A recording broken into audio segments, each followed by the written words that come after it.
The USS Hornet CV-8 was one of the most decorated aircraft carriers of the Pacific War. Seeing extensive action during the early half of the conflict, she made naval history when she launched the Doolittle Raid and fought in the Battle of Midway. However, her rising star would be snuffed out during the Battle of Santa Cruz. There, during a 15-minute period, the Hornet was hit 3 times by Val dive bombers and twice by torpedoes. Hornet tried to make a desperate escape, but another sortie of 9 Kates managed to land another fatal hit on her starboard side, forcing the Americans to scuttle the carrier.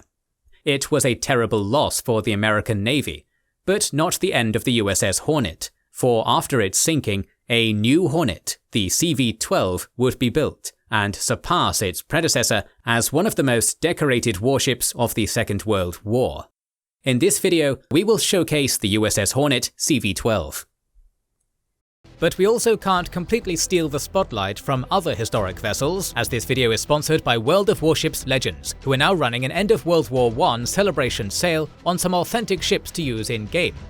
The game is the classic World of Warships PvP naval action experience redesigned for fast-paced console play on PlayStation or Xbox. Master destroyers, fragile but extremely deadly, battleships, hulks that last a long time but are slow to fire and move, cruisers, your all-rounder master of none choice, and aircraft carriers, contesting airspace, gathering intel, and supporting team plays. The playable ships are real machines used across the 20th century, and now you can expand your fleet with some choice picks from the World War era thanks to the special sale now on. Revive the legacy of Oklahoma, Texas, Agincourt, Kawachi, G101, Bellerophon, Warspite, Arizona, Giulio Cesare, Viribus Unitis, South Carolina, Aurora, Oleg, Arkansas, and Von der Tann. In fact, you can grab the Tier 3 premium battleship Von der Tann for free. Play a new special mission with either German or British ships in memory of the Battle of Jutland, and earn Von der Tann for your fleet. If you haven't played yet, then get the game with our link below to also claim a welcome pack. That'll get you free access to the premium battleship Arkansas, cruiser Karlsruhe, 7 days of premium account, and a load of powerful resources. Unlock this pack by getting the game for free via our link in the description, and check out their special sale on right now. On May 10th of 1940, the US Congress ordered the construction of 3 Essex-class carriers in anticipation of the Two-Ocean Navy Act passing, one of which, the USS Kearsarge CV-12, was laid down by August 3rd of 1942. As a tribute to the USS Hornet CV-8, Kearsarge was renamed the USS Hornet CV-12 and commissioned on November 29th of 1943.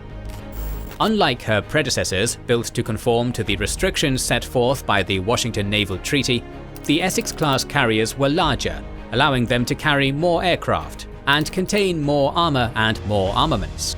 The new Hornet had 4 geared steam turbines, supplied by 8 Babcock & Wilcox boilers, producing over 150,000 shaft horsepower and pushing her maximum speed to 33 knots. Her flight deck was 862 by 108 feet, supported by 3 aircraft elevators and a single hydraulic catapult. She could carry around 100 aircraft and initially held a dozen 38 caliber 127mm dual-purpose guns, 8 quadruple 40mm Beaufort anti-aircraft guns, and 46 Oerlikon 20mm light anti-aircraft guns. She also held the crucial SK Early Warning Radar, SM Height Finding Radar, and SG Surface Search Radar. Hornet launched 10 months after her predecessor's fall, with Captain Miles R. Browning in command. She conducted shakedown training off Bermuda before departing from Norfolk, Virginia on February 14th of 1944, joining the Fast Carrier Task Force 58 on March 20th at Majuro Atoll in the Marshall Islands. From there, she sailed south to lend air support for General Douglas MacArthur's upcoming landing operations along the northern coast of New Guinea. En route, Hornet, alongside her sister ships Lexington and Bunker Hill, were tasked with attacking warships and airfields in the Palau Islands, as well as blockading 40 Japanese ships within the Coastal Roads. As Task Force 58 approached far south of Truk, they were spotted by the IJN Combined Fleet, led by Admiral Minechi Koga on March 28th, who ordered all his warships to withdraw to Tawi-Tawi Island in the Philippines. On March 30th, Task Force 58's carrier fighters shot down 30 Zero fighters, before sending 39 Avenger torpedo bombers to drop mines, bottling in 40 enemy ships within the Coastal Roads. Task Force 58 then proceeded to attack the trapped ships, sinking 24 merchant vessels and auxiliary ships, 2 older destroyers, 4 sub-chasers, a pair of repair ships, 63 airborne aircraft, and over 100 grounded aircraft between March 30th and 31st. On April the 13th, Vice Admiral Mitscher promoted Joseph Clark to Rear Admiral and assigned him command of Task Force 58.1, with Hornet as his flagship.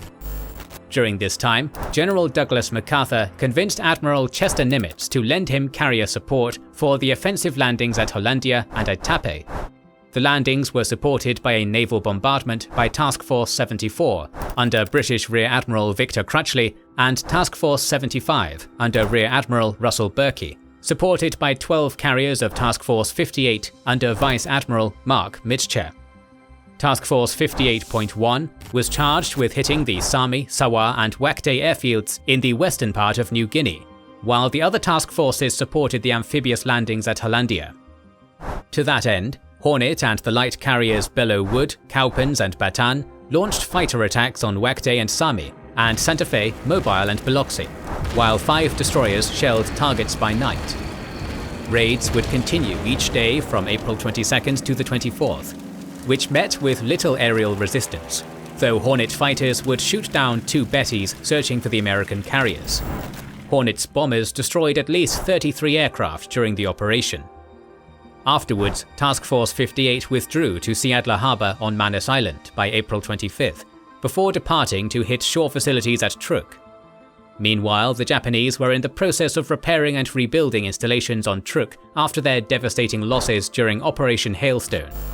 However, the Japanese spotted the task force during the night of April 28th and sent around 60 Zero fighters to intercept them the following morning, which were met by a fighter sweep of over 84 Hellcats.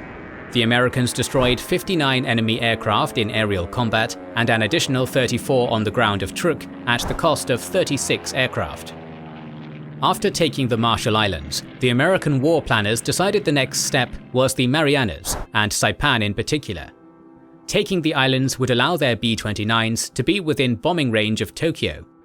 Thus, Operation Forager was enacted, with the D-Day set for June 15th of 1944. The main target being Saipan.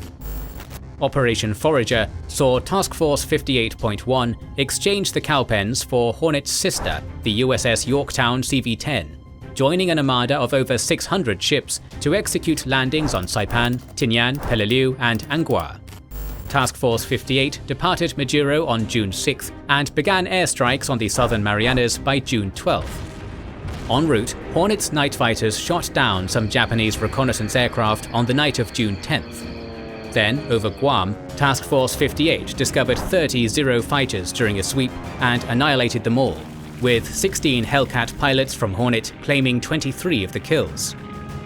When the IJN realized Task Force 58 was driving into the Marshalls and threatening Saipan, they resolved to contest them. Thus, the Japanese commanders pinned their hopes on a Kantai Kessen. Commander of the Combined Fleet, Admiral Soemu Toyoda, ordered Vice Admiral Chizaburo Ozawa to implement Operation Ago to accomplish what Operation MI failed to do. To that end, Vice Admiral Ozawa unleashed the first mobile fleet, mustering over 440 aircraft in 9 carriers to face Admiral Spruance, who had over 905 aircraft with 15 carriers. On April 15th, the Japanese were spotted by the submarine USS Flying Fish. Convinced a major battle was at hand, Admiral Spruance ordered Task Force 58 to reform and move west of Saipan into the Philippine Sea. The next day, the first mobile fleet refueled, and by nightfall of the 17th, were spotted by an American submarine 900 nautical miles west of Saipan. The IJN sent reconnaissance aircraft, spotting Task Force 58 on the afternoon of June 18th, while the American reconnaissance aircraft failed to find the first mobile fleet. Vice Admiral Ozawa decided against a night attack, and opted instead to attack at dawn. The Americans were still unsuccessful at finding the Japanese. Then at 5:50 am, a bomb-carrying Zero fighter, part of 50 Guam-based aircraft running search patrol, spotted Task Force 58, attacking the destroyer Stocker. This Zero, however, was shot down by the destroyer Yarnell. Later that morning, the Japanese began launching their Guam-based aircraft for an attack, and the Americans finally spotted them by radar. At 7 AM, the USS Belleau Wood launched 30 Hellcats to intercept the enemy, beginning the Battle of the Philippine Sea. Belleau Wood's aircraft were soon reinforced by Yorktown, Cabot, and Hornet. An hour-long battle ensued, where the American pilots shot down 45 enemy fighters and 5 other aircraft at the cost of just a pair of Hellcats. Hornet then launched an airstrike against Orate, encountering no enemy aircraft. At 9:50 AM, another wave of Japanese aircraft was picked up on radar, and the US carriers launched 140 fighters in response. By 10:04 AM, American fighters patrolling over Guam were ordered to reinforce Task Force 58's CAP.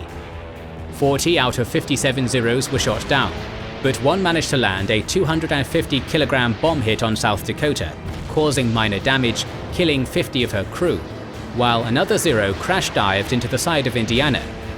During this engagement, the Hornet's Hellcats claimed to have shot down 9 Zeros and 3 Jills. After this initial salvo, Admiral Ozawa sent a second wave, consisting of 35 dive bombers, 27 torpedo bombers, and 48 fighters launching from Carrier Division 1 shortly after 8 AM. Their ill-fated flight saw 8 planes forced to turn back because of engine problems. Then, as the wave flew over Curriter's van force, numerous anti-aircraft gunners thought they were the enemy and opened fire, shooting down 2 aircraft and damaging 8 more, sending them back to their carriers. As the different plane types flew at varying cruising speeds, the squadrons gradually drifted apart into smaller groups, with many becoming lost because they lacked proper experience in overwater navigation.